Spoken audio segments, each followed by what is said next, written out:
কোরআনে কারিমে রব্বুল আলামিন বলেন, কুল বিফাদলিল্লাহি ওয়া বিরহমাতিহি ফাবিযালিকা ফালইফরাহু হুয়া খায়রুম মিম্মা ইয়াজমাউন। বলেন আল্লাহু আকবার। আল্লাহ পাক বলেন, নবী আপনি বলুন, তাম পৃথিবী যা পেয়ে আনন্দে আছে, যা গেইন করে, যা অ্যাচিভ করে, যা অর্জন করে, আমি আল্লাহর কাছে কোরআনে কারিম শ্রেষ্ঠ সম্পদ। সুতরাং কোরআন যারা পেয়েছে তারা যেন আনন্দ করে। আজকে খুলনা বিভাগের মানুষগুলো, খুলনা বিভাগ সহ বাংলার অন্যান্য বিভাগ থেকেও মানুষেরা আজকে এসেছে কোরআনে কারিম সত্যি যারা শোনার জন্য, বোঝার জন্য এসেছি। এটা পুরা এখন ইবাদত চলছে। আমরা খুশি দুনিয়ার সব কিছুর তুলনায় আজকে। বলেন আলহামদুলিল্লাহ। প্রাণপ্রিয় শ্রোতা মণ্ডলী, কোরআনের শ্রোতা যারা আমরা এখানে বসে আছি, এর আগে যারা দুনিয়ায় কোরআনে কারিম শুনেছে, কিয়ামত পর্যন্ত যারা শুনবে, কোরআনে কারিম এই শ্রোতাকে 3 ভাগে বিভক্ত করে দিয়েছে। এখানে ওই 3 প্রকার মানুষ আছে, কিয়ামত পর্যন্ত তারা থাকবে। প্রথম নাম্বার, এই কোরআনে কারিম শোনার পরে যারা বাধা দিয়েছিল এই দুনিয়ায়, আল্লাহর কোরআন তাদেরকে ঘোষণা দিয়েছে তারা কাফির। এ বাংলাদেশে আমরা এই 54 বছরে নামধারী মুসলমান, কিন্তু অনেক কাফেরের আচরণ দেখতে পেয়েছি।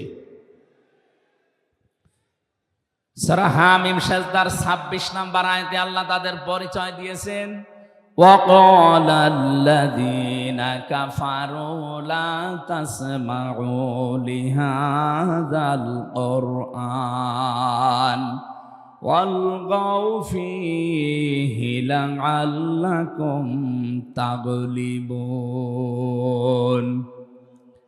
আল্লাহ পাক বলেন, কাফেরেরা সিদ্ধান্ত নিয়েছিল সব চলতে দেওয়া যাবে, মুহাম্মাদের কোরআনে কারিম এটা চলতে দেওয়া যাবে না। কারণ তারা বুঝেছিল এটা 1500 বছর আগে নাসিল হওয়া।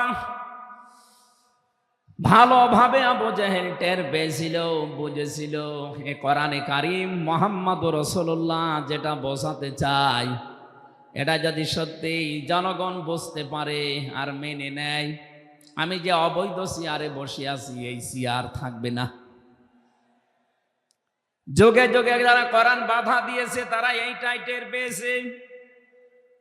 তারা খুব ভালোভাবে জানে কোরআন যারা প্রচার করে, সত্যিই কোরআনের এই কথাগুলো যদি সাধারণ মানুষেরা, জনগণ বুঝে ফেলে, আমরা যে শয়তানি করি, আমরা যে অবৈধভাবে টিকে আছি, এইটা থাকবে না। এই জন্য বাস্তবতা হচ্ছে কোরআন শুনলে বাধা দেবে এরা 1 নাম্বারে কাফের। আমরা জানি কাফের মারা গেলে জানাজা হয় না, হয়? বলেন বলেন।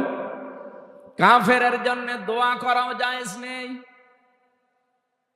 আল্লাহ রাব্বুল আলামিন বলেন, মা কানা লিন-নাবিয়্যি ওয়াল্লাযীনা আমানু আইয়াস্তাগফিরু লিল মুশরিকিন ওয়ালাউ কানু উলি কুরবা মিন বা'দি মা তাবায়্যানা লাহুম আন্নাহুম আসহাবুল জাহিম।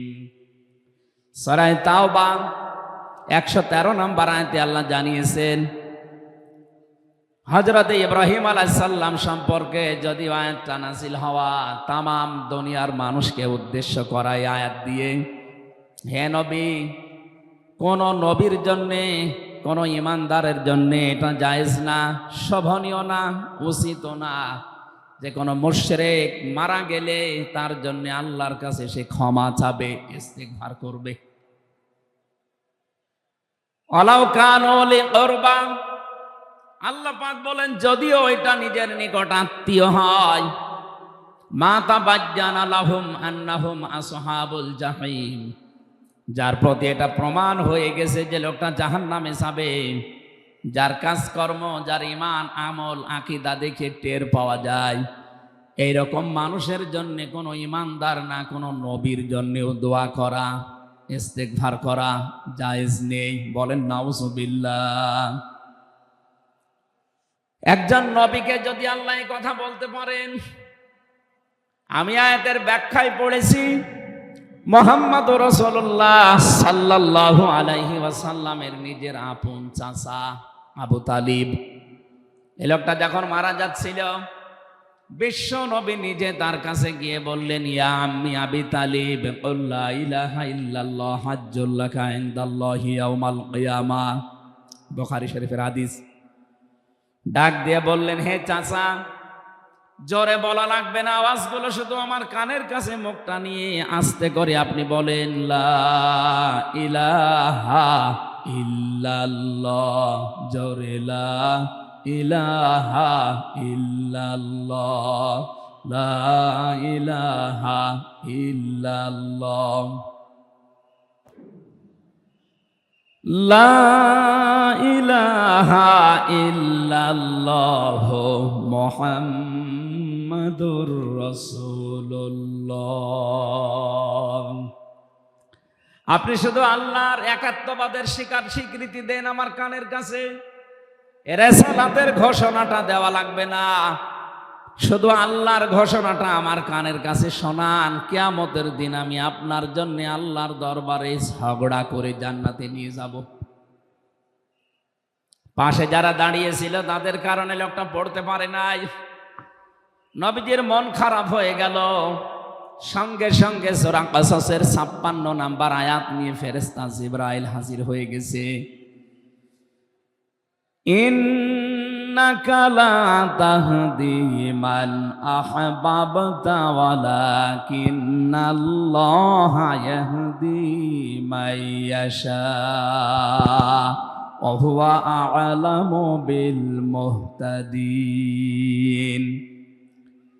আল্লাহ পাক বলেন, হে নবী, আপনি যাকে ভালোবাসেন, যাকে পছন্দ করেন, যাকে মনে করবেন আপনি হেদায়েত দেবেন না, আপনি পারবেন না, কারণ হেদায়েত আমি আল্লাহ আপনার হাতে দেইনি।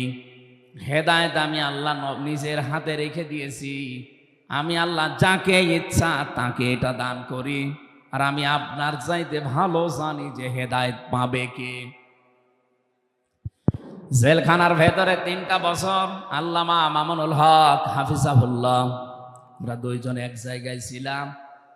সকালে এবং দুপুরের খাবার আমরা এক জায়গায় খেতাম। মাঝে মাঝে আমারে বলতেন যে, হামজা, বাইরে যদি আল্লাহ নিয়ে যায় কোনোদিন কাফেরের জানাজায় যাব না, পড়াবো না। আমারে বারবার জিজ্ঞাসা করেছি, ভাই আপনি কাফের পান কোথায়? বাংলাদেশে তো সেরকম কাফের আমরা দেখি না।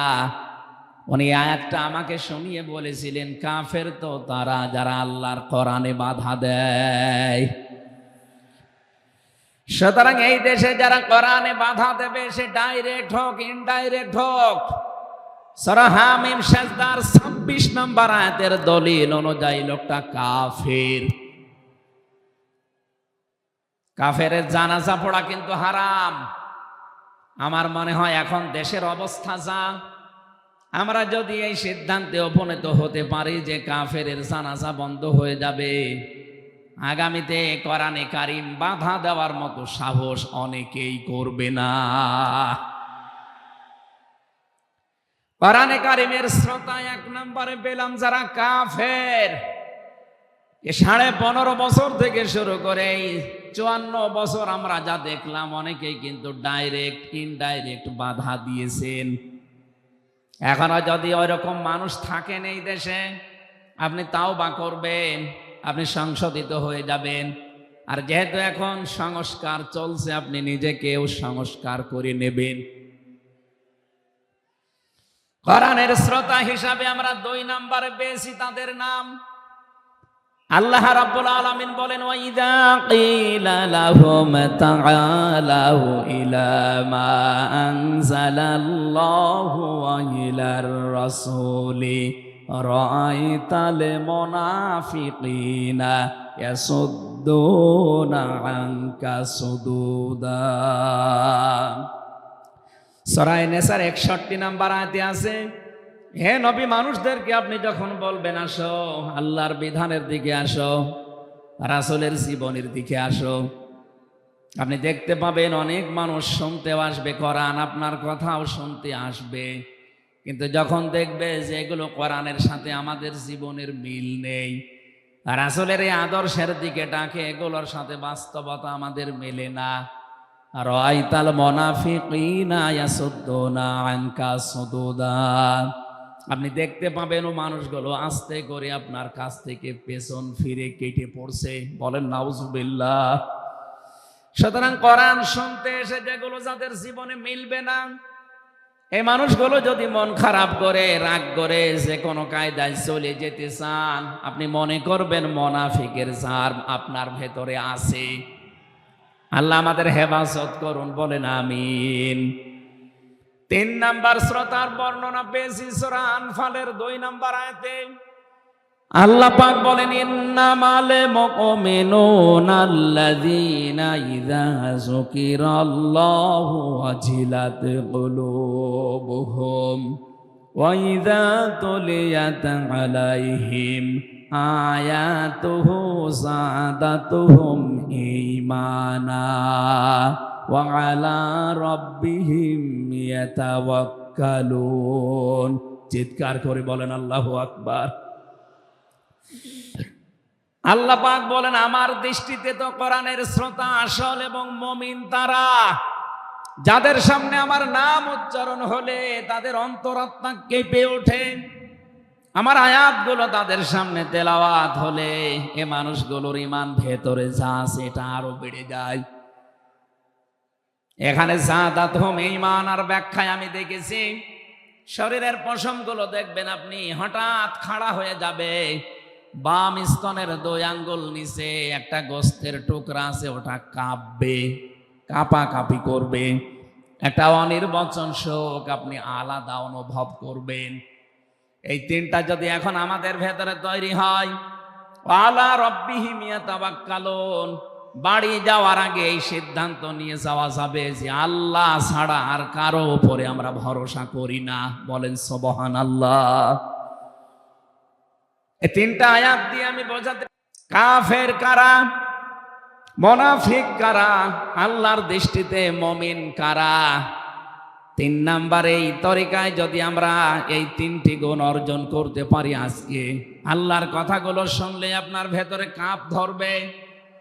2 নাম্বারে আল্লাহর আয়াত তেলাওয়াত হবে, যখন বুঝতে পারবেন যে কি বলে, ওয়াইদা সামিউ মা উনজিলা ইলার রাসূলি তারা আয়ুনাহুম তাফিদু মিনাদ দামি মিম্মা আরাফু মিনাল হক ইয়াকুলুনা রব্বানা আমান্না ফাকতুবনা মা'আশ শাহিদিন।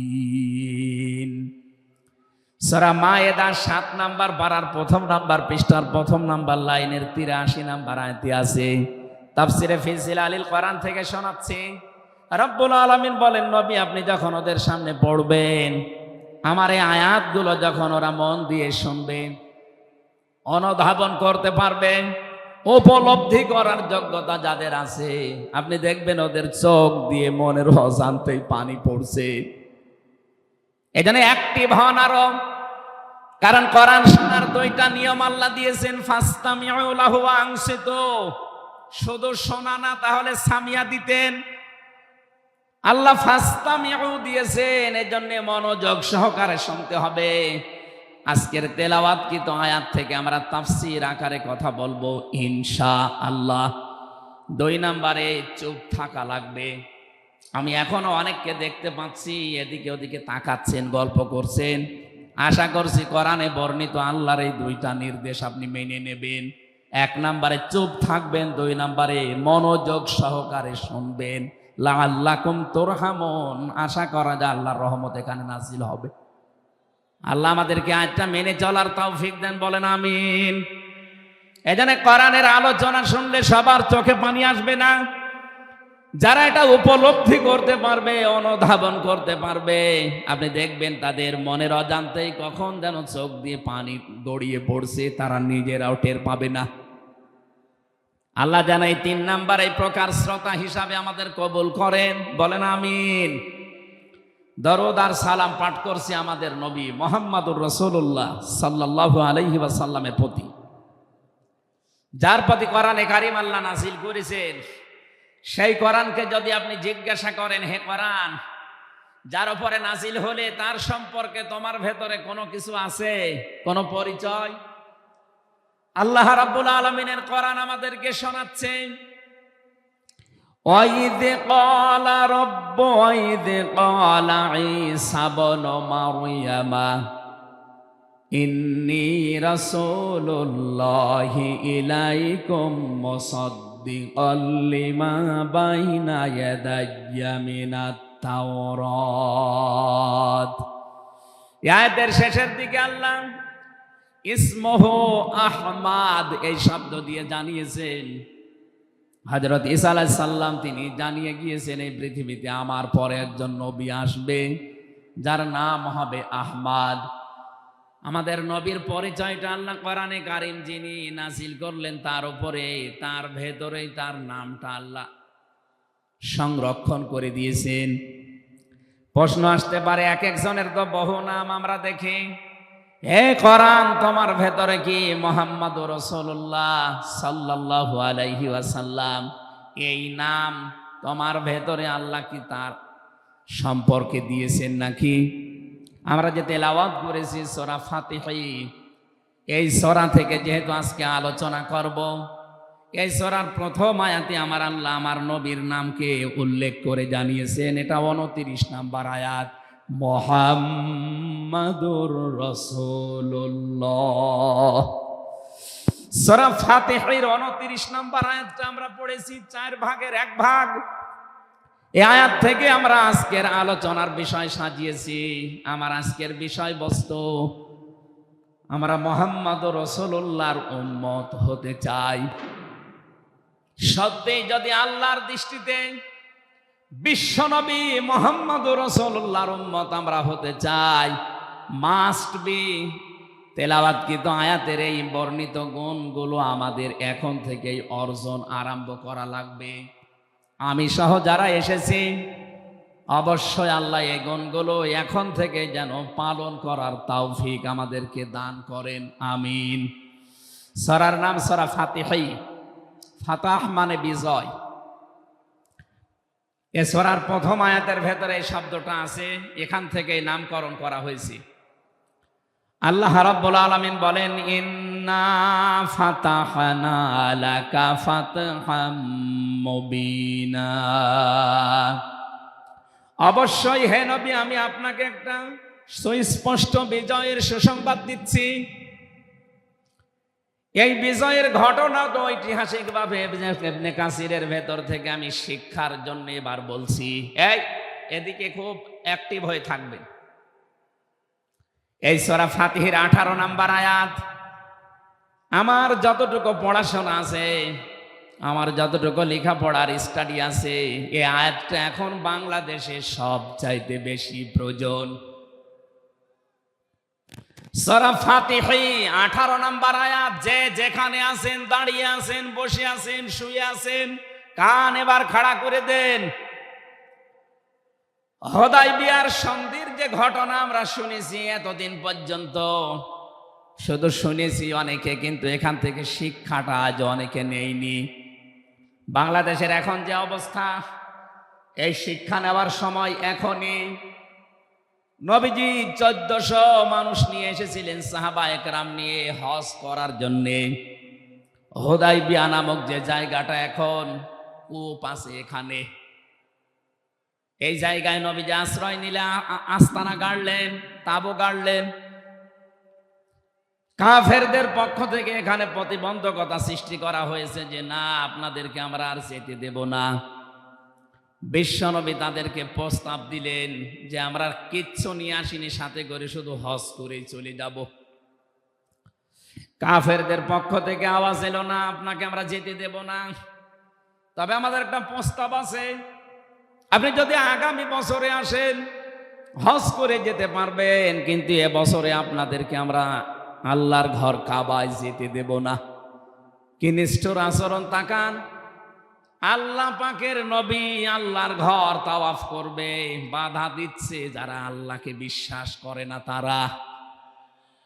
এ বাংলাদেশে 50টা বছর কোরআনে কারীম প্রচার করেছে যারা, কোরআনের পাখি শহীদ আল্লামা দেলাওয়ার হোসাইন সাইদি রহমতুল্লাহ আলাইহি, তার নামে মামলা দেওয়া হয়, কেস দেওয়া হয়, তিনি নাকি ধর্মীয় অনুভূতিতে আঘাত দিয়েছে। আমার তো মনে হয় 1500 বছর আগে নবীজিকে যারা বাধা দিয়েছিল আল্লাহর ঘর কাবায় হজ করতে দেবে না, 1500 বছর পরে যেন তাদের প্রেতাত্মারাই ফিরে এসেছে। আল্লাহর নবী বললেন ঠিক আছে, ওসমানকে পাঠালাম। হযরত ওসমান ইবনে আফফান রাদিয়াল্লাহু তাআলা আনহু তিনি গেলেন। হযরত ওসমানকে তারা আটক করার পরে ঘোষণা দিয়ে দিল কতিলা ওসমান ইবনে আফফান, ওসমানকে হত্যা করা হয়েছে। এ সংবাদ যখন নবীজির কাছে এসেছে, যশোরবাসী খুব খেয়াল করেন, এখানে হযরতে ওসমানকে তারা হত্যা করার ঘোষণা দিয়ে মিথ্যা একটা সংবাদ পাঠিয়ে দিয়েছে নবীজির কাছে। নবীজি সাহাবায়ে কেরামকে বললেন, যারা ইহরামের কাপড় পরে এসেছিলে সব এখন খুলে ফেলো। সাহাবায়ে কেরাম বলেন, হে রাসূল, ইহরামের কাপড় খুললে হজ? বলে হজ আগামী বছর। বাংলার মুসলমানেরা, আমি কেন বলছি আয়াতটা 2-1 মিনিট পরে আপনি টের পাবেন। দ্বিতীয় নম্বর, নবীজি বললেন আজকে রমজান মাস, এটা রমজান মাসের এখন আর আধা ঘন্টা 1 ঘন্টার সময় আছে মাত্র ইফতারি করার, এখনই ভেঙে ফেলো, ইফতারি করে ফেলো। দরকার আগামীতে রোজা আবার রমজান সিয়াম আবার করে দেওয়া যাবে। যে 2টা সিদ্ধান্ত নিলেন, 2টাই ফরজ, একটা রোজা একটা হজ। নবীজি কিন্তু জানতেন ইহরামের কাপড় খুলে ফেললে হজ ভেঙে যাবে, আর একটু পরেই তো ইফতারি করলে রোজাটা হয়ে যায়। বিশ্ব নবী বলেন না এক্ষুনি রোজা ভেঙে ফেলো। আবার বলছে কান খাড়া করেন, আমি কিন্তু 2 মিনিটের ভেতরে জায়গায় যাব। এত বড় 2টা বড় বড় ফরজ বিধান নবীজি লঙ্ঘন করছেন, কারণটা কি? কারণ একটাই, ওরা একজন নিরপরাধ মানুষকে আটক করে হত্যার ঘোষণা দিয়েছে। আপনি বাংলাদেশকে 15.5 বছরের সাথে ওই ঘটনাটা মিলান। একটা নিরপরাধ মানুষ, মাত্র একজন, তাকে আটক করে হত্যার ঘোষণা দেওয়ার কারণে যদি নবী মুহাম্মদ রাসূলুল্লাহ হজ ছেড়ে দিতে পারেন, রোজা ছেড়ে দিতে পারেন, তিনি ওই বাবলা গাছের নিচে হাত দিলেন, সাহাবায়ে কেরামকে বললেন আমার হাতের উপরে সবাই হাত লাগাও, আমি আজকে তোমাদেরকে বায়াত গ্রহণ করাবো, শপথ নেব তোমাদের কাছে। 1399 জন নবীর সাথে আছে, আর হযরত ওসমানকে যেহেতু তারা আটক করেছে, এই 1399 জন সবাই নবীজির হাতের উপরে একটার পরে হাত দিতে আছে। বিশ্ব নবী ডাক দিয়ে বলেন, সাহাবীরা, জিবরাইল এই মাত্র সূরা ফাতিহা এই সূরার 18 নম্বর আয়াতটা আমাকে তেলাওয়াত করে শুনিয়ে গেল। জিবরাইল এসেছিল, তোমরা কেউ দেখতে পাওনি। জিবরাইল আয়াতটা শুনিয়েছে, লাকাদ রাদিয়াল্লাহু আনিল মুমিনিনা ইয ইউবাইউনাকা তাহতাশ শাজারাতি ফাআলিমা মা ফি কুলুবিহিম ফানজালাস সাকিনাতা আলাইহিম ওয়া আসাবাহুম ফাতহান করিবা। খুব খেয়াল করেন, সেই সময় পর্যন্ত আমি চলে এসেছি। নবীজি নিজের বাম হাতটা সাহাবায়ে কেরামদের উপরে রেখে বললেন, সাহাবীরা, আজকের এই বায়াতের ওপরে, শপথের ওপরে আল্লাহ পাক নিজেই জানিয়েছেন যে তিনি রাজি হয়ে গেছেন। আয়াতটা শুরু করার আগে আল্লাহ দুইটা তাকিদ দিয়েছেন, লাম এবং কদ। লাকাদ রাদিয়াল্লাহু আনিল মুমিনিন। আল্লাহ পাক বলেন আমি নিজে মুমিনদের উপরে অবশ্যই অবশ্যই রাজি হয়ে গেছি। রাজি হব না, হয়ে গেছি। তাহতা শাজারতি, এই গাছের নিচে আপনার হাতের উপরে যারা হাত দিয়ে আজকে শপথ বাক্য পাঠ করছে যে ওসমান হত্যার বদলা না নিয়ে কেউ মদিনায় ফেরত যাবে না, আমি আল্লাহ তাদের মনের খবর যেহেতু জানি, ফাআলিমা মাফি কুলুবিহিম, তারা যে শপথ নিচ্ছে এটা কিন্তু লোক দেখানোর জন্য না, এটা মন থেকে। ফানসালাস সাকিনাতা আলাইহিম, তাদের উপরে আমি আল্লাহর প্রশান্তি নাযিল হয়ে গেছে অলরেডি। ওয়াসাবাহুম ফাতাহান করিবা, তাদেরকে আমি আসন্ন একটা বিজয়ের সুসংবাদ দিচ্ছি। সুতরাং এই বায়াতের রিদওয়ানের উপরে যেহেতু সবাই হাত দিয়েছে, ওসমানের হাতটা এখানে নেই, হে নবী আপনার বাম হাতটা উপরে তুলে ধরেন, এইটাই আমি ওসমানের হাত হিসাবে মেনে নিলাম। তার মানে 1400 মানুষের উপরে আমি আল্লাহ অলরেডি রাজি হয়ে গেছি।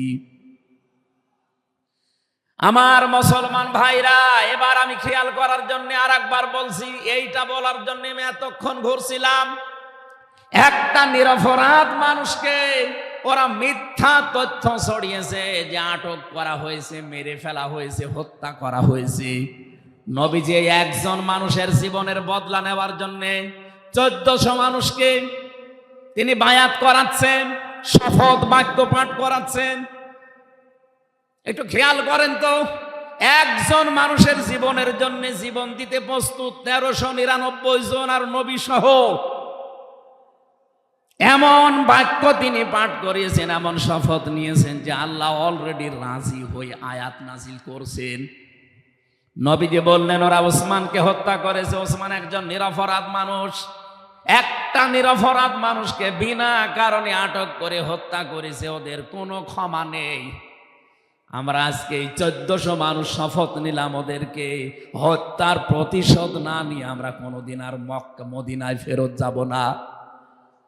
আমার তো মনে হচ্ছে বাংলাদেশে এখনো বহু মানুষ বিনা কারণে যাদেরকে হত্যা করা হয়েছে, নিরপরাধ মানুষগুলোকে ফাঁসির কাস্টে ঝোলানো হয়েছে, কত মানুষকে মৃত্যুর দিকে ঠেলে দিয়েছে। এখনো জিন্দা শহীদ জনাব এটিএম আজহারুল ইসলাম এখনো জেলখানায় পৌঁছতেছে। বানানো বিচার ব্যবস্থা, বানানো বিচারপতি, নিজেদের উকিল, নিজেদের পিপি, নিজেদের সাক্ষী, নিজেদের রায় সব দিয়ে একটা মানুষকে আর 17 বছর আপনি আটক করে রেখেছেন। আমার তো মনে হয় এখন সময়ের দাবি। সূরা ফাতিহা থেকে যেহেতু তাফসীর শুনছেন, আজ এই বাংলার 18 কোটি জনগণের উপরে যদি আল্লাহ পাক খুশি হতে চান, এই নিরপরাধ মানুষগুলোকে জেলখানা থেকে মুক্ত করা লাগবে।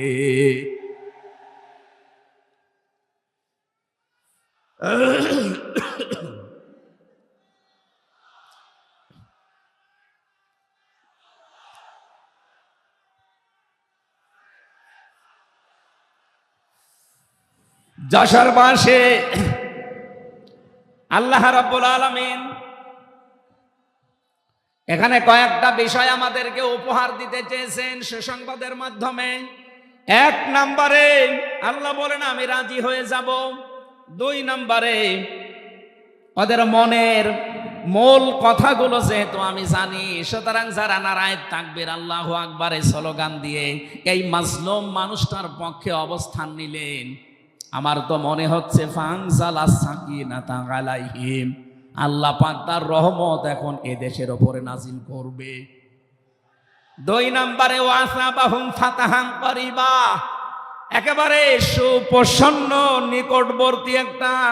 নিকটবর্তী বিজয় আমাদেরকে আল্লাহ এই মাজলুম মানুষটার পক্ষে দাঁড়ানোর কারণে দেবে। আমি আজকেও একজন জেলখাটা মানুষের সাথে কথা বলছিলাম, তিনিও প্রায় 3.5-4 বছর ছেলে ছিলেন। তিনি জ্বালাচ্ছিলেন যে হামজা ভাই আসলে আমরা যারা জেলে ছিলাম তারা ছাড়া এটা বোঝানো সম্ভব না। বহু মানুষ বিনা অপরাধে, বিশেষ করে 15.5 বছরে তো হবে, বিনা কারণে বিনা অপরাধে কিচ্ছু জানে না, বছরের পর বছর জেলে পচতেছে। ওরা যদি একজন নিরপরাধ মানুষকে মিথ্যা কথা ছড়িয়ে দেওয়ার কারণে নবী যেরকম সিদ্ধান্ত নিতে পারে, আজ বাংলার 18 কোটি মানুষ দল বেদল সব ভুলে গিয়ে নিরপরাধ যত মানুষ জেলে ভর্তি আছে, গুম হয়েছিল, খুন হয়েছিল যারা, এদের পক্ষে দাঁড়াতে যদি সত্যি আপনি মন থেকে এগিয়ে আসতে পারেন, আল্লাহর কসম আমাদের সামনে আল্লাহ বিজয় দেখাবেন। বিজয় আমরা দেখতে পাচ্ছি সূরা কসস 20 নম্বর পারার 4 নম্বর পৃষ্ঠার 15 নম্বর লাইনের 5 নম্বর আয়াত। বাড়িতে যে আয়াতটার তাফসীর দেখবেন, আল্লাহ রাব্বুল আলামিন বলেন, নুরিদু আন্নামুন্না আলাল্লাযীনা ইসতাদঈফু ফিল আরদ ওয়া নাজআলাহুম আইম্মাতাও ওয়া নাজআলাহুমুল ওয়ারিসিন। আমি আল্লাহ একটা ইচ্ছা করলাম, হাজার হাজার বছর আগে হে নবী, এই পৃথিবীর ময়দানে ফেরাউন নামে একটা লোক ছিল। রাষ্ট্রীয় ক্ষমতায় থাকার কারণে ওই দেশে বিভিন্ন দলে বিদলে বিভক্ত করে মানুষকে রেখেছিল, আর একটা দলকে সে টার্গেট নিয়ে কোণঠাসা করে, ছোট করে, হীন করে রেখেছিল। সেই দলটা ছিল মুসা নবীর দল।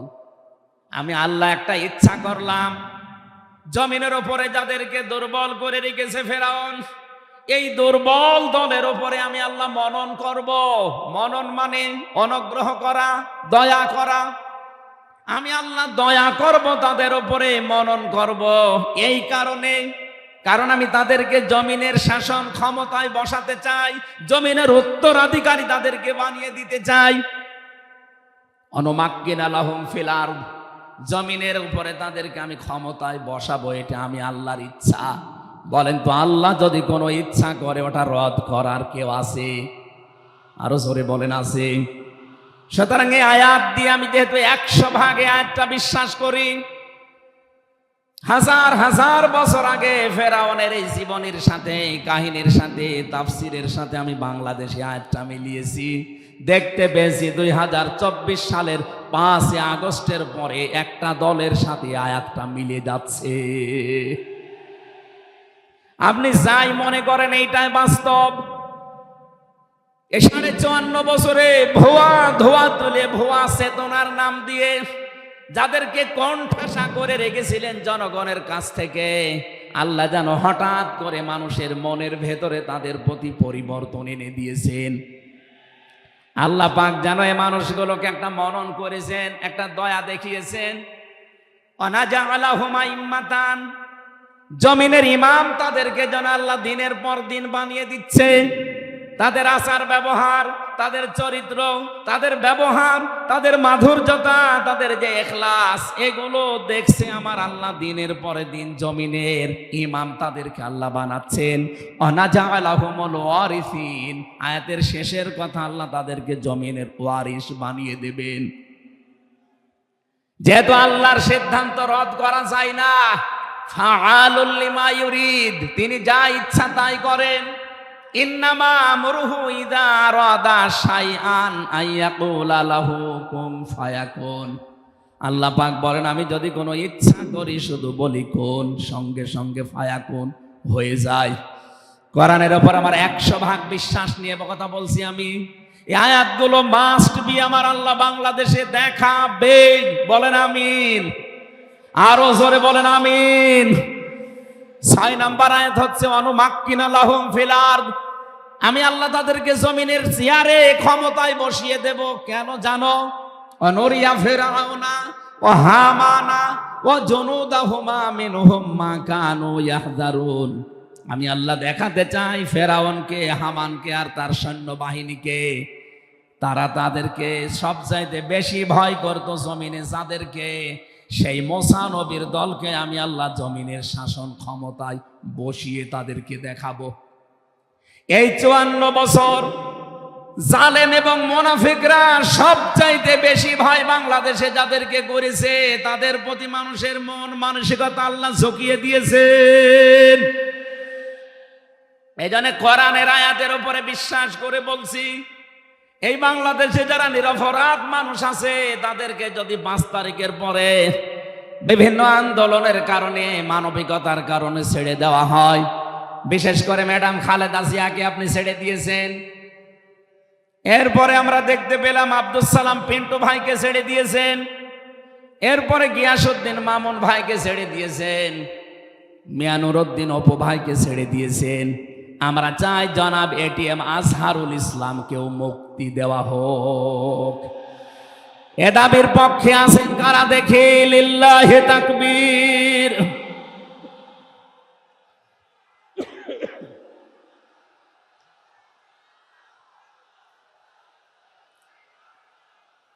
আলহামদুলিল্লাহ। ভাই, আমি আয়াতটা পড়লাম এই জন্যে, 1500 বছর আগে একটা নিরপরাধ মানুষের পক্ষে দাঁড়ানোর কারণে যদি আল্লাহ এতগুলো সুসংবাদ দিতে পারে, সাকিনা নাজিল করা, সুপ্রসন্ন, একেবারে নিকটবর্তী বিজয় দেওয়া, আমরা যদি আজ নিরপরাধ মানুষগুলো যারা আজ জুলুমের শিকার হয়ে এই 15.5 বছর 17 বছর মানবেতর জীবন যাপন করছে, আমি তো 3 বছর তার ভুক্তভোগী। 3টা বছর আমাদেরকে ফাঁসির কন্ডেম সেলের ভেতরে 24 ঘন্টা লকআপ দিয়ে রাখতেন। কি করেছিলাম আমরা? আজকে এই যে মাহফিলের 6 জন আলেমের ভেতরে আমরা 3 জনই এক জায়গায় ছিলাম, জেলখানায়। আর বাকি 3 জনের ভেতরে একজন তো বাইরের দেশে, আর 2 জন আব্দুল হাই সাইফুল্লাহ, শাইখ আহমদুল্লাহ, এই 2 জন মুসলিম। তাদেরকেও কোরআনের কথায় দেশে 15.5 বছর আপনারা বলতে দেননি। এজন্য আমি আয়াত থেকে যেটা শিক্ষা দিতে চাই, কাটছাট কথা বলছি। বাংলাদেশে যদি আল্লাহর সাকিনা, প্রশান্তি মনে এবং বাইরে আপনি দেখতে চান, সুপ্রসন্ন বিজয় যদি দেখতে চান, অবশ্যই আপনাকে নিরপরাধ যারা এখনো পর্যন্ত বিভিন্ন জায়গায় মাজলুম হয়ে আছে তাদের পক্ষ নেওয়া লাগবে। এক কথা বলুন। আল্লাহ আজকে আমাদের জীবনে 100 ভাগ মেনে চলার তৌফিক দেন, বলেন আমিন। এই সূরা ফাতিহা থেকে আমরা পড়েছি 29 নম্বর আয়াত। আমাদের আলোচনার বিষয় মুহাম্মদুর রাসূলুল্লাহর উম্মত কারা। রব্বুল আলামিন বলেন মুহাম্মদুর রাসূলুল্লাহ। মুহাম্মদ সাল্লাল্লাহু আলাইহি সাল্লাম আল্লাহর রাসূল। হে নবী, দুনিয়ার কেউ যদি আপনার রেসালাত স্বীকার না করে, কেউ যদি সাক্ষী না দেয়, আমি আল্লাহ নিজে সাক্ষী দিয়ে দিলাম আপনি আমার রাসূল। সুতরাং এই বাংলার জমিনে কেউ যদি নবীর আদর্শ না মানে, বিশ্ব নবীর কোনো ক্ষতি হবে না, আল্লাহরও কোনো লস নেই, যত ক্ষতি আমাদের। কথা বলেন না কেন? কোরআনের চোখ লাগিয়ে দেখতে পাচ্ছি এদেশে হাজারো মানুষ জাহান্নামে দৌড়াচ্ছে। কারণ নবী মুহাম্মদুর রাসূলুল্লাহ বাদ দিয়ে পৃথিবীতে যদি অন্য কাউকে কিয়ামত পর্যন্ত কেউ আদর্শ মেনে চলে, কোরআনের কসম দিয়ে বলছি মাস্ট বি, লোকটা জাহান্নামী। এজন্য এরকম আচরণে যারা আছেন, বুঝে হোক না বুঝে হোক, আল্লাহ রাব্বুল আলামিনের পরিচয় দেওয়ার আগে আমার আল্লাহ রাসূলের পরিচয় আমাদের কাছে দিয়েছেন। রাব্বুল আলামিন বলেন কুল হুয়াল্লাহু আহাদ আল্লাহুস সামাদ লাম ইয়ালিদ ওয়া লাম ইউলাদ ওয়া লাম ইয়াকুল লাহু কুফুয়ান আহাদ। এখানে আল্লাহর একাত্মবাদের শিক্ষা দেওয়া হচ্ছে। আল্লাহ পাক বলেন হে নবী আপনি বলুন, অথচ শোনানো হচ্ছে যার কথা, তার কথা তো আগে বলার দরকার ছিল। এখানে আগে রেসালাতের ঘোষণাটা দেওয়া হয়েছে, কুল, হে নবী আপনি বলুন। বাংলার মুসলমানেরা, ফেরাউনের জীবনী পড়ে আমি দেখেছি সে কিন্তু আল্লাহর একাত্মবাদের ঘোষণা দিয়েছিল, কিন্তু রেসালাতের ঘোষণা দেয়নি, এজন্য লোকটা ঈমান পায়নি। বাংলাদেশে বহু মানুষকে আমরা দেখতে পাচ্ছি আল্লাহর কথা বললেও বলেন আমরা কি নামাজ পড়ি না, রোজা রাখি না, আমি কি হজ করি না, দান সাদকা করি না, এগুলো সব আল্লাহর বিধান। এগুলোর পাশাপাশি আল্লাহর প্রেরিত পুরুষ যিনি আমাদের এই জামানায়, আল্লাহর প্রেরিত পুরুষ যিনি কিয়ামত পর্যন্ত, তার নাম মুহাম্মাদুর রাসূলুল্লাহ। জ্ঞানী মানুষ যারা বসে আছেন এক কথায় তারা বুঝবেন আমি জানি। আজ বিশ্ব নবীর আদর্শ বাদ দিয়ে আপনি কার আদর্শ মানেন আপনার বিবেকের কাছে প্রশ্ন করেন। এটা রাজনীতি মনে করে কেউ যদি চলে যান আপনার কপালে আগুন লাগবে, আপনারও মরণ হবে ফেরাউনের মতো। ও আল্লাহকে মেনেছিল কিন্তু রেসালাত মানে নাই। এদেশে আজ অনেকেই আল্লাহর কথা বললে নামাজ পড়ে, রোজা রাখে, হজ করে আসে, দান সাদকা করে। আরে ভাই, এগুলো সবই আল্লাহর বিধান। আপনি আল্লাহকে মানেন, কিন্তু তার প্রেরিত পুরুষ এই জামানায় যিনি কিয়ামত পর্যন্ত, তার নাম মুহাম্মাদুর। আবার জোরে বলেন মুহাম্মাদুর রাসূলুল্লাহ। এতক্ষণ পর্যন্ত যা বললাম আমি আশা করছি আপনি বুঝেছেন। বিশ্ব নবী বাদ দিয়ে অন্য কারো আদর্শ এ জমিনে মানা যাবে না। মানলে আপনি বুঝে মানেন, আর না বুঝে মানেন আপনি জাহান্নামী। এখন যদি মুসা আলাইহিস সালাম আসে দুনিয়ায়, যদি ঈসা নবী এখন আসে, আর আমরা কেউ যদি আল্লাহর নবী মুহাম্মদুর রাসূলুল্লাহকে বাদ দিয়ে ঈসা নবী, মুসা নবীকেও মেনে চলি, নিছক আপনি জাহান্নামী। এটা রেকর্ড হচ্ছে, সারা দুনিয়ায় যাবে। সূরা আলে ইমরানের ৮০ নম্বর আয়াত। অন্য ধর্মে যারা আছেন, ইহুদি, খ্রিস্টান, আহলে কিতাব যারা দাবি করেন, এমনকি এই মুশরিকদের ভেতরেও যারা, বৌদ্ধদের ভেতরে যারা অমুসলিম, তাদেরকে বলছি আপনারা ভুল পথে আছেন। আপনারা যাদেরকে নবী নাম বলে চলেন, যিশু বলেন, ঈসা আলাইহিস সালামকে, মুসা আলাইহিস সালামকে আপনারা যোসেফ বলে ডাকেন। আপনাদের ওই সমস্ত নবীগুলো তাওরাতে, ইনজিলে অলরেডি ঘোষণা দিয়েই গেছে যে আমাদের পরে একজন শেষ নবী আসবে, তার নাম মুহাম্মাদুর রাসূলুল্লাহ বা আহমদ। তাকে যদি তোমরা জীবদ্দশায় পেয়ে যাও, পৃথিবীর সব কিছু ছেড়ে দিয়ে তার আদর্শটা গ্রহণ করবা, নয়তো পথভ্রান্ত হয়ে, পথভ্রষ্ট হয়ে জাহান্নামে যাওয়া লাগবে। যাকে মেনে চলার দাবি করেন সেই যিশু, সেই যোসেফ, হযরতে ঈসা নবী, হযরতে মুসা নবী, তারাই যেহেতু ঘোষণা তাওরাতে, ইনজিলে দিয়ে দিয়েছে, হয়তো আপনাদের পুরোহিত যারা, ধর্মগুরু যারা, ঠাকুর যারা আপনাদেরকে শোনায় না। এই সত্য বিধান আপনি ইনজিলে পড়েন। আমার শেষের শব্দ ছিল ফিত তাওরাতি ওয়াল ইনজিল। আপনি মিলান তো, এই আয়াতটা নিজের জীবনে আছে কিনা। ওয়াল্লাযীনা, আর যারা, মাআহু, আপনার সঙ্গে থাকবে, আশিদ্দাউ আলাল কুফার, তারা কাফেরদের প্রতি বজ্রকণ্ঠ হবে। কালকে মাওলানা মামুনুল হক, আমি ছিলাম কালকে চট্টগ্রামের ফেনীতে, একটু লাইভ দেখেছি।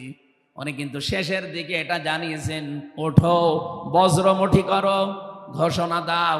এ কথা বলেনি? এই কথা বলেন না কেন?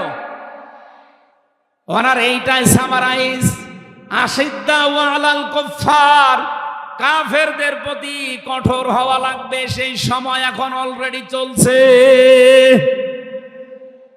প্রতিবেশী নামে আমাদের যারা আছে, যেহেতু প্রতিবেশী পাল্টানো যায় না, এজন্য আমরা বেশি কিছু বলছি না। আমরা আশা করব যে প্রতিবেশীর চরিত্র পাল্টাবে। নবীজি প্রতিবেশী সম্পর্কে এত বেশি কথা জানিয়েছেন, মাঝে মাঝে বলতেন, জিবরাইল, প্রতিবেশী সম্পর্কে যত কথা তুমি বলো, মনে হয় যে আমার জমি জায়গার ভাগও দেওয়া লাগবে। যেহেতু এত দামি জিনিস প্রতিবেশী, এত গুরুত্বপূর্ণ, আপনাদেরকে তো আমরা পাল্টাতে পারবো না, আমাদের জমির সাথে আপনাদের জমি। এই জন্য বলছে আপনারা চরিত্র পাল্টাবেন। আপনি মাইক্রোসফট, ভয়েস অফ আমেরিকা, এগুলো সব খ্রিস্টানরা, ইহুদিরা চালায়। তারা আজ তামাম দুনিয়ার 257টা রাষ্ট্রে কিন্তু অলরেডি জানিয়ে দিয়েছে, বিশ্বে সবচাইতে বেশি মিথ্যা কথা বলা হয় ভারতে। পৃথিবীর 257টা রাষ্ট্রের ভেতরে সবচাইতে বেশি সংখ্যালঘুরা নিরাপত্তার সহিত বাস করে বাংলাদেশে। অথচ এই দুইটাই এতদিন এই 54 বছর আমরা স্বাধীন হয়েছি, 54টা বছরে আমাদের পেছনে এই মিথ্যা দুইটা তথ্যই প্রতিবেশীরা ছড়িয়েছে। সারা দুনিয়ার মোড়লদেরকে বলতো যে বাংলাদেশে সংখ্যালঘু নির্যাতন হয়, এদেশের গোবিন্দ পরামানিক,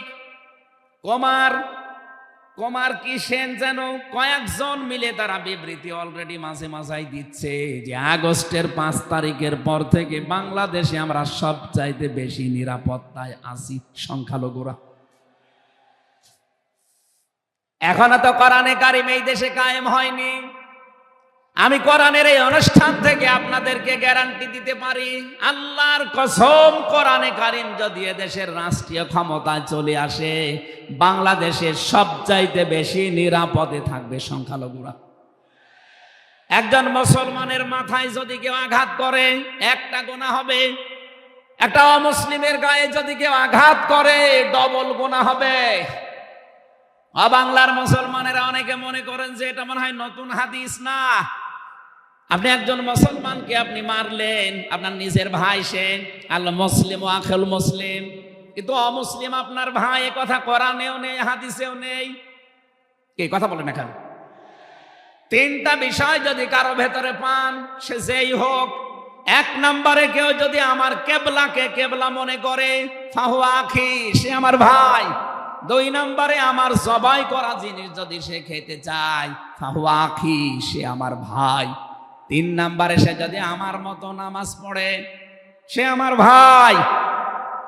সুতরাং এই 3টা বিষয় সামনে রেখে আমরা এই দেশে যারা আছি, মতের হয়তো মিল নেই, দলের হয়তো নামের মিল নেই, কিন্তু এই 3টা বিষয় যারা মানবেন, আমার মতো নামাজ পড়বেন, আমার কাবাকে কাবা মনে করবেন, আমার জবাইকে তো ব্যস্ত আপনিও খাবেন, এটা যেই হোক, এই দেশে আমরা সবাই তাকে ভাই ভাই ভাই মনে করি। কথা বলেন ঠিক কিনা? এই 3টার বাইরে যারা আছেন তারা তো আর আমার ভাই না। তাদের সম্পর্কে কি? তারা আমার এই দেশের আমানাত।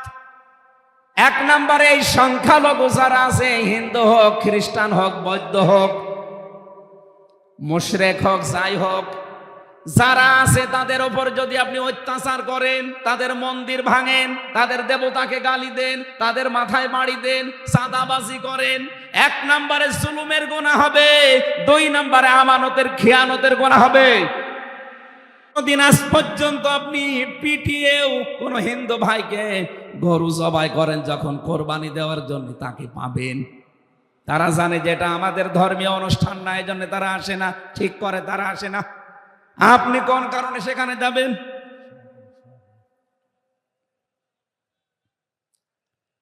রোহামা ও বাইনাহুম। 2 নম্বরে আমরা পেয়েছি নিজেদের ভেতরে মহব্বত, ভালোবাসা, সম্প্রীতি, মায়া, মমতা, এটা নিজেদের ভেতরে বাড়ানো লাগবে। আপনি নবীর উম্মত হতে চান, অথচ এটা নিজেদের ভেতরে আরো দূরত্ব তৈরি করেন না। এটা নিজেদের ভেতরে আরো স্যাক্রিফাইস করে হোক, ডাকাডাকি করে হোক, নিজেদের ভেতরে এটা তৈরি করা লাগবে আরো বেশি। তার অহম রুক্কান সজ্জাদা। হে নবী, আপনার উম্মত যারা, আপনার সাথে যারা আছে, তাদেরকে দেখতে পাবেন আল্লাহর সন্তুষ্টি এবং অনুগ্রহ তালাশ করার জন্যে তারা রুকু এবং সেজদাকারী অবস্থায় তাদের দেখতে পাবেন। নবীর উম্মত যারা এসেছেন, অন্য ধর্মের লোকদেরকে বাদ দিলাম, বিশ্ব নবীর উম্মত যারা এখানে বসে আছেন, আমাদের উচিত হবে যতদিন আজরাইল না আসে, ফরজ নামাজ আমরা কোনোদিন ছেড়ে দেব না। আরো জোরে বলেন। আল্লাহ যেন এটা মেনে চলার তৌফিক দেন আমাদের একেবারে জীবনের শেষ দিন পর্যন্ত। 2 নম্বরে, ফরজ নামাজের সময়টুকু যেভাবেই হোক বের করে আপনি আদায় করেন। সুন্নত নফল ওইগুলো যদি পড়তে না পারেন পরবর্তীতে পড়বেন, কিন্তু ফরজ নামাজ কেউ ছেড়ে দিয়ে সে আল্লাহর আয়ত্ত থেকে বের হয়ে যায়। বলেন নাউজুবিল্লাহ। সাহাবায়ে কেরাম আল্লাহর দরবারে যে 7টা কারণে কবুল হয়েছিলেন, তার ভেতরে 1 নাম্বার কারণ ছিল এই মানুষগুলো আল্লাহর বিধান সামনে পেলে পৃথিবী ভুলে যেতেন। আব্দুল্লাহ আনসারী রাদিয়াল্লাহু তাআলা আনহুর জীবনী পড়েছি। এই লোকটা আল্লাহর বিধান সেজদাকে সামনে রাখতে গিয়ে নিজের স্ত্রীকে এক কাপড়ে গর্তের ভেতরে বসিয়ে রেখেছিল, নিজের ছেলেকে শিকল দিয়ে বেঁধে রেখেছিল, তারপরও আল্লাহর বিধান সেজদা সে ভুলে যায় নাই। আমাদের এরকম কঠিন পরিস্থিতি এখন হয়তো আসেনি, তারপরও আমরা অনেকে বিনা কারণে ফরজ নামাজ ছেড়ে দেই। আমি নামাজের কথা মুসলমানদের কাছে সচরাচর বলতে চাই না, কারণ একজন মুসলমান আর একজন কাফেরের ভেতরে পার্থক্য নামাজ। নামাজ যদি কেউ না পড়ে সে মুসলমান থাকে কি করে? সুতরাং আজান হওয়ার পরে মুসলমান যাবে মসজিদে নামাজ আদায় করতে, মানুষ টের পাবে যে লোকটা মুসলমান। রিজালুল্লাহ তুলহিহিম তিজারাতু ওয়ালা বাইউন আন যিকিরিল্লাহ ইলা আখিরি আয়াত। মুসলমান ব্যবসায়ী যারা, তাদের পরিচয় আল্লাহ দিয়েছেন। আল্লাহ রাব্বুল আলামিন বলেন, এই পৃথিবীর ময়দানে যারা মুসলমান ব্যবসায়ী, আজান হওয়ার সঙ্গে সঙ্গে ব্যবসা প্রতিষ্ঠান বন্ধ করে দিয়ে তারা সেজদায় দৌড়াবে। ইয়াবতাগুনা ফাদলাম মিনাল্লাহি ওয়া রিদওয়ানা। এখানে আল্লাহ দুইটা শব্দ ব্যবহার করেছেন। আল্লাহর ফজল যদি কেউ চায় তাহলে অবশ্যই তাকে মসজিদে যাওয়া লাগবে। আল্লাহুম্মা ইন্নী আসআলুকা মিন ফাদলিকা, ফজলের জন্য জমিনে আল্লাহ পাঠিয়েছেন আমাদেরকে, আর রহমতের জন্য তার ঘর মসজিদে পাঠিয়েছেন। এজন্য আল্লাহর রহমতের জন্য 5 বার আল্লাহর ঘরে আমাদেরকে যাওয়ার নির্দেশ দিয়েছেন আল্লাহ। আর যদি ফজল অনুগ্রহ পেতে চাই রিজিক, এগুলোর জন্য জমিন, এই জমিন আল্লাহ আমাদেরকে হালাল রুজি উপার্জন করার যে ব্যবস্থা, এরকম ময়দান যেন তৈরি করে দেন। বলেন আমিন। সীমাহুম ফি ফুজুহিহিম মিন আসারিস সুজুদ। আল্লাহ বলেন এদের এই চিহ্নগুলো, সেজদার চিহ্নগুলো এদের চেহারার বিভিন্ন জায়গায় ফুটে উঠবে। কিয়ামতের ময়দানে এই চিহ্ন দেখে দেখে নবী সুপারিশ করে করে জান্নাতে নিয়ে যাবে। হয় কপালে, নাই নাকে, নাই হাতে। যে সমস্ত জায়গায় সেজদা দেওয়ার জন্য আপনি জমিনে লাগিয়েছিলেন, এই জায়গাগুলো কিয়ামতে চমক দিতে থাকবে। আল্লাহ আমাদের প্রত্যেককে এই 5টি গুণ অর্জন করার মাধ্যমে বিশ্ব নবীর খাঁটি উম্মত হওয়ার তৌফিক দিন। আমিন, আল্লাহুম্মা আমিন। লা ইলাহা ইল্লা আনতা সুবহানাক ইন্নী কুনতু মিনাজ জালিমিন। রব্বানা যালামনা আনফুসানা ওয়া ইল্লাম তাগফির লানা ওয়া তারহামনা লানাকুনান্না মিনাল খাসিরিন। যেখানে যারা দাঁড়িয়ে আছেন মোনাজাতটা বসে করেন, যদি সুযোগ থাকে। মোনাজাত হচ্ছে আল্লাহর কাছে, বসে করেন মোনাজাতটা। যেখানে যারা দাঁড়িয়ে আছেন বসেন, বসেন, প্রত্যেকেই বসেন। মাথা নিচু করেন, চক্ষু বন্ধ করেন। নিজের জীবনের অপরাধগুলো স্মরণ করেন মনে মনে। আমরা আশা করব আজকে যতগুলো অপরাধ স্মরণ হবে, কোরআনের ইজ্জতে আল্লাহ অপরাধগুলো সব মাফ করে দিয়ে ওই জায়গাটা নেকি দিয়ে পাল্টিয়ে দেবে ইনশাআল্লাহ। রব্বানা যালামনা আনফুসানা ওয়া ইল্লাম তাগফির লানা ওয়া তারহামনা লানাকুনান্না মিনাল খাসিরিন। রব্বুল আলামিন যশোর পোলেরহাট আবদিন সকিনা মেডিকেল কলেজ প্রাঙ্গণে 3 দিন ব্যাপী ঐতিহাসিক তাফসিরুল কোরআন মাহফিলের দ্বিতীয় রজনীতে রাত 11টা বেজে গেছে। সেই জোহরের পর থেকে গভীর রজনী পর্যন্ত যারা কোরআনে কারিম শোনার জন্য চাতক পাখির মতো বসে আছে, আল্লাহ মনের ভেতরে যার যে কামনা বাসনা আছে মেহেরবানি করে পুরা করে দাও। এ বিশাল আয়োজনের দিকে তুমি একটু তাকাও। আল্লাহ মনে হচ্ছে তারা জান্নাত সাজিয়েছে। তোমার হাবিব জানিয়েছে কোরআনের পেছনে যারা টাকা পয়সা খরচ করবে কিয়ামতে ওই অর্থের হিসাব তোমার কাছে দেওয়া লাগবে না। আজকের এই বিশাল ময়দান সাজাতে গিয়ে যারা টাকা পয়সা খরচ করেছে, আদ্দিন ফাউন্ডেশন, আকিস গ্রুপের যে ভাইগুলো, এদের এই টাকাগুলো কোরআনের ইজ্জতে, কোরআনের প্রচারের জন্য কবুল করে নাও। সওয়াব যদি তুমি দিয়েই থাকো খুশি হয়ে, আল্লাহ তাআলা যা বলতে চেয়েছি আমার ঈমান থেকে আমি হক কথাগুলো বলার চেষ্টা চালিয়েছি। সওয়াব যদি অক্ষরে অক্ষরে 10টা করে নেকি হয়ে যায়, সওয়াবগুলো তুমি আমাদের নবীর রওজায় পৌঁছিয়ে দাও। দুনিয়ার মাটির নিচে যারা ঈমান নিয়ে ঘুমিয়ে আছে এদেরকে ক্ষমা করে দাও। বিশেষ করে আমাদের মা বাবা যাদের নেই, যারা মাথা নিচু করে চক্ষু বন্ধ করে চোখের পানি ফেলে দিয়েছে মার বাবার জন্যে, এই মুহূর্তে মা বাবাকে কবরে জান্নাতুল ফেরদাউস দিয়ে দাও। মরহুম শেখ আকিজউদ্দিন তার স্ত্রীরা যারা কবরে ঘুমিয়ে আছে, তার সন্তান মরহুম শেখ মমিনউদ্দিন ভাই সহ প্রত্যেকের কবরগুলো তুমি জান্নাতুল ফেরদাউস বানিয়ে দাও। এলাকায় মাটির নিচে যত মানুষ কবরে আছে আল্লাহ, হাজার হাজার মন মাটি বুকের ওপরে নিয়ে তাদের বুককে তুমি হালকা করে দাও, কবরগুলো জান্নাতের সাথে সংযোগ বানিয়ে দাও। এ মাহফিল বাস্তবায়নে যারা শ্রম দিয়েছে, যে সেইভাবে এগিয়ে এসেছে, আল্লাহ স্বেচ্ছাসেবক ভাইদেরকে, বিশেষ করে প্রশাসনের যে ভাইগুলো এসেছে, নিজেদের বাবা মা ভাই বোন আত্মীয় স্বজন স্ত্রী পুত্র ছেড়ে যারা বাংলার বিভিন্ন প্রান্তে দায়িত্ব পালন করছে, আজকের এই বিশাল আয়োজন যারা পাহারা দিচ্ছে, এদের এই পুরা দায়িত্বটা আল্লাহ তুমি ইবাদত হিসাবে কবুল করে নাও। সম্মানিতা মা বোনেরা পর্দার আড়ালে বসে আছে, খাদিজার মতো আয়েশার মতো তাদেরকে বানিয়ে দাও। এদের পেটে তুমি নেককার সন্তান দান করো আল্লাহ। আগামীর বাংলাদেশ তুমি মেহেরবানি করে কোরআনের হাতে তুলে দাও। চর্ম চোখে যেন দেখতে পারি এ দেশটা ৫৬,০০০ বর্গ মাইল তোমার কালাম দিয়ে চলছে। আল্লাহ তাআলা, আমি নিজে অসুস্থ, যত মানুষ আমার সাথে অসুস্থতা হাত তুলেছে শেফায়ে কামেলা আজেলা নসিব করো। আমার মা বাবার জন্য দোয়া করছি আল্লাহ, আমার মা বাবাকে মাফ করে দাও। রব্বির হামহুমা কামা রব্বায়ানি সগীরা। আল্লাহ তাআলা, আমার স্ত্রী সন্তান যেগুলো দিয়েছো সহি সালামতে রাখো। যে যেই আশা নিয়ে ভরসা নিয়ে আমরা হাত তুলেছি, জীবনের সাইজ আশাগুলো আজকেই তুমি পূরণ করে দাও রব্বুল আলামিন। এই ৮ দিন প্রতিষ্ঠানটাকে কিয়ামত পর্যন্ত কায়েম রাখো। যারা এখানে কাজকর্ম করে এদের জীবনে বরকত দাও।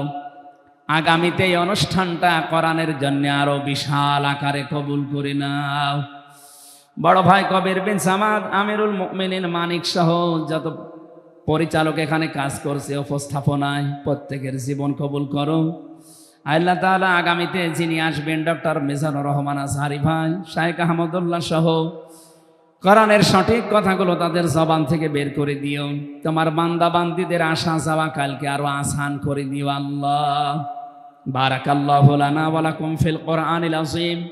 মরণ আসলেই যেন পড়তে পারি লা ইলাহা ইল্লাল্লাহু মুহাম্মাদুর রাসূলুল্লাহ। আসসালামু আলাইকুম। আমার লিখিত বই পাওয়া যাচ্ছে, আমার কারাগারে লিখিত এবং বাইরে লিখিত। এখানে ওই যে বইয়ের স্টল দেওয়া আছে, আমার মনে হয় বইয়ের স্টল যেখানে দেওয়া আছে আপনারা ওই জায়গায় আমার প্রায় 7টা বই পাওয়া যাচ্ছে। 19 নাম্বার স্টলে পাওয়া যাচ্ছে আমার বইগুলো। নামাজ আদায় পদ্ধতি, ঈমান আনার পদ্ধতি, কোন আমলে কোন জান্নাত, কোন আমলে কোন জাহান্নাম সহ আরো অন্যান্য বইগুলো আপনারা আশা করছি ওখান থেকে নেবেন। 19 নাম্বার স্টলে আছে, 50% ছাড় দিয়েছি, নিয়ে যান।